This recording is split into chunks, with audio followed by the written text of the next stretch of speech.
Llavors les meves aficions són escriure i són navegar en vela llatina. I sobretot el que vos voldria xerrar i vos voldria convidar a la xerrada de la tertúlia que se farà a l'Ateneo el dia 24 d'aquest mes.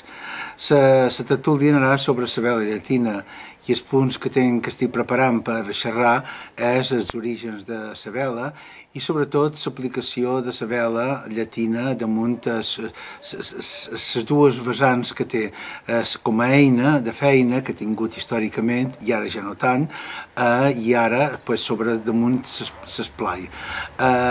També els diferents tipus d'embarcacions que han estat aquí, sigui llaüts, botllauts, gussis, que han estat bots, amb mirall darrere, que han estat els que s'han estat emprant ara per les diferents feines. Cap als anys 30 hi va haver una època de glòria de vela llatina.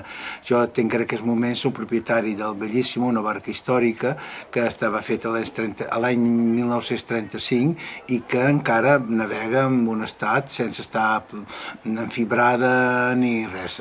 L'han restaurada i navega beníssimament. Me preocupa en aquests moments la situació de la vela llatina a Menorca perquè la gent que ens dedicam a això ja tenim una edat molt avançada.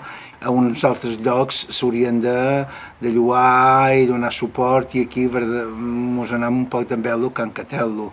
Estem pendents d'una concessió de l'autoritat portuària si ens donen una caseta de l'altra banda, que seria una embrancida importantíssima per l'associació per poder seguir endavant fent aquesta pràctica, perquè volem ensenyar a les escoles, volem ensenyar als lots i que aquesta tradició dins l'esport de Mó no se perdi.